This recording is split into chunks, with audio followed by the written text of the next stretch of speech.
In the name of God, who is love, beloved, and love overflowing. Amen.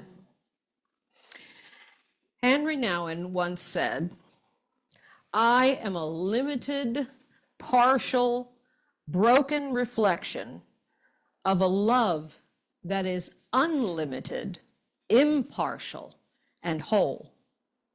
If I say I love you, then what I am really saying is that we are communicating to each other in broken and limited way, a love that has no limit, that is not broken. You keep calling me back to that first divine love. I call you back to it, and that's what marriage is about. That's what friendship is about. That's what community is about. In each case, we are calling each other back to that first love. We are saying to each other, we are broken people, but we are embraced by the one who says to us, do not be afraid. I have loved you first, and that is where you are secure. Now, it seems to me that the gift of both faith and life is all about the gift of relationships. Human beings don't just fall out of the sky willy-nilly and then have to fend for themselves. Rather, we're given to each other to hopefully give each other a taste of God's unconditional love. That's not a love that says, I'll give you whatever you want, but a love that we can get glimpses of in this life. In addition to this quote from Henry Nouwen, believe it or not, James Carville's old catchphrase from 1992 came to mind. You may remember it when he said, "It's the economy, stupid." Well, when I was pondering this gospel passage today and Nouwen's quote, I kept thinking Jesus' message is that it's all about relationships. Think about this dreadful parable of the dishonest manager. It carries with it a definite stress on right relationships with others. I think it's fairly safe to say the dishonest manager probably didn't have good relationships with his boss or his boss's clients. At that time, it's the same today, but rent was so high for the average person that whatever managers had to do to make at least a small profit, they'd skim a little off the top, so to speak. So they would take some of the profits that they thought maybe the manager wouldn't miss and pocket it. And that's what he did. Basically, he built his career on that. Unfortunately, this particular manager got caught because he was found out by his boss to be running things so poorly. Jesus had to come up with a similar catchphrase, I think. It would have been great if he had said, it's all about the relationships. I think people would have gotten it more clearly then. But that's the message I got from reading this convoluted passage. What complicates understanding this parable so much is that rather than repenting and vowing never to be dishonest again, the manager chooses to be dishonest again. And he cooks the books again, so to speak. And then, as if from left field, Jesus uses the landowner in this parable to praise the dishonest manager, saying, make friends for yourselves by means of dishonest wealth, so that when it's gone, they may welcome you into the eternal homes. Now, of course, it goes on for many more lines after that. But I am sure that for many listeners at Jesus' time, just as now, I'm sure many were left with questions because it seems like Jesus is condoning dishonesty. only he's not. He's saying that relationships with others is the ultimate test of one's faith. And we may as well expect that we aren't going to do that perfectly. Henry Nouwen said, I am a limited, partial, broken reflection of a love that is unlimited, impartial, and whole. And the fact is, we can all say that. While some of the religious leaders of Jesus' day argued with him about the finer points of various religious doctrines, Jesus chose to stay busy paying attention to the relationships he had with others. Whether he was teaching his disciples, having meals with them and others, paying attention to people who were pushed to the margins of society, paying attention to people who were sick, who were overlooked, women, the poor and diseased, or just even visiting with friends. It was relationships that Jesus paid close attention to. Whether or not he should be helping others, feeding them, healing them, teaching them, forgiving them, or just being vulnerable with them. It seems to me what we have in the scriptures says that he paid much more attention to people rather than doctrines. Doing those things on the Sabbath simply just wasn't as important to him as it was to the religious leaders of his time. And it wasn't all of them, I'm sure, but for the ones that caused him trouble at every turn, he was preaching without using words, as St. Francis would say. He was paying attention to people, putting people first. And I think the same is true of us in our faith in this day and age, in every day and age. I think it's fairly well known that Jesus repeatedly told people to follow him, but I don't think it was about gathering more and more apostles, let's say the 12 apostles. I mean, he had his hands full with those guys, right? I'm sure he had headaches. I mean, honestly, they never got it, until the very end. And it wasn't as if he was playing the numbers game, like, if I get, 20 more disciples, like any, good church tries to do. If I get any more, 12 more disciples, then somebody will pat me on the back. It was never about that for Jesus. Jesus said, follow me, because he meant that we should live life the way he was living life.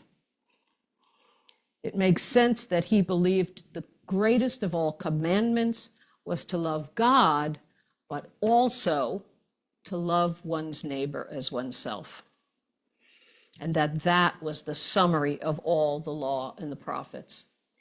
Our religious doctrines and dogmas are useless unless they lead us to be more loving of others, and particularly others who have been marginalized, let's say.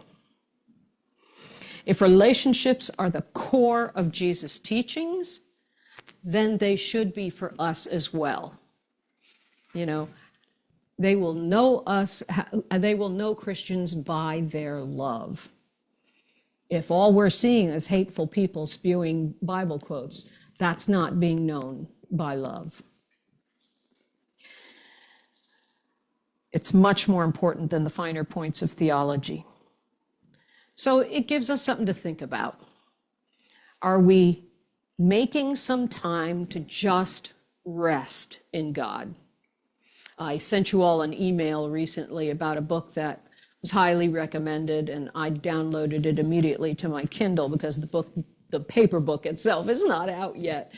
But it's important to take that time to rest with God. It doesn't have to be in any formal way, but it does have to do with pare down on the news. It has to do with pare down on the political arguments. And I am just as guilty as anybody else, really. But taking time to just be grateful. Remember what a beautiful life this really is.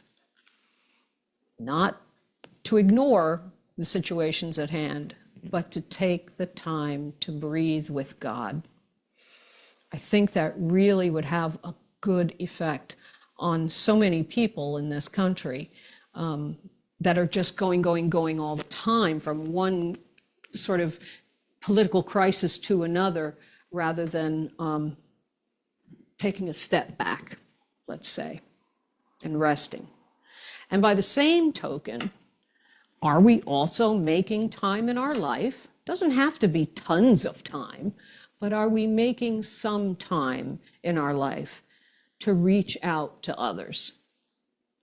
I know there are times when I feel guilty about not giving enough money to people on the street or even at church when they come by for just that purpose. But there are plenty of ways of helping people who are hungry or homeless or, any number of ways. And we're really getting started with that in a good way. And Tony will tell us more about that with all these different projects we have coming up for outreach. But so you don't have to, and actually it's not recommended that you open your wallet on the street. It's that simple. I remember my deacon in Hendersonville, I may have told you this already, who ran the homeless shelter there. He used to instruct our congregation precisely not to give out cash to anyone, particularly when they come to the church for just that reason. It can be dangerous because some folks can read, oh, these guys, I can tap into these guys big time. The word goes out, the fact is. The word goes out. St. James is giving out money. That was the word that went out when I was in St. James, Hendersonville. And let me tell you, we were overrun for a while with folks thinking we were just handing out money. As much as we care for people in need, there are ways of giving and caring about people that aren't quite as potentially problematic. And that's why we participate in events that either raise money for folks in need or give our resources to, like Episcopal Relief and Development, or bringing food. We have that little basket in the narthex there in the entryway where we collect non-perishables, and then I end up taking that to a place that cooks for folks who end up staying in the shelters and so forth. There are many other ways of doing it, but these are the ways that many of us in clergy circles believe are the most ideal and can actually spread farther. The point I'm trying to make is that even in today's crazy mixed up parable, it really is not one of my favorites. We all need reminders from time to time that our faith is not about, I don't want to say doctrine, but ritual. It's not just about ritual. It's all about relationships. As we promise in our baptismal covenant, will we seek and serve Christ in all persons, loving our neighbor as ourselves? Well, we will, but only imperfectly with God's help. Because without that, I really don't think I'll do it. My little ego is naturally selfish. Will we strive for justice and peace among all people and respect the dignity of every human being? Well, we will, but only imperfectly with God's help. So I pray that God won't give up on me as the landowner initially fired the dishonest manager, but will continue to work with me to open my heart to the various relationships that come and go in my life, and my tendency to perhaps react in fear, take sides, or push folks away. I think this is a a big challenge for all of us in this day and age. I think that it's a good time to end with a good prayer. Grant me the serenity to accept the things I cannot change. I cannot heal everybody that comes by in my path. I can't. I can't heal them mentally, physically, or spiritually. Not all of them. I have to put some of them in God's hands.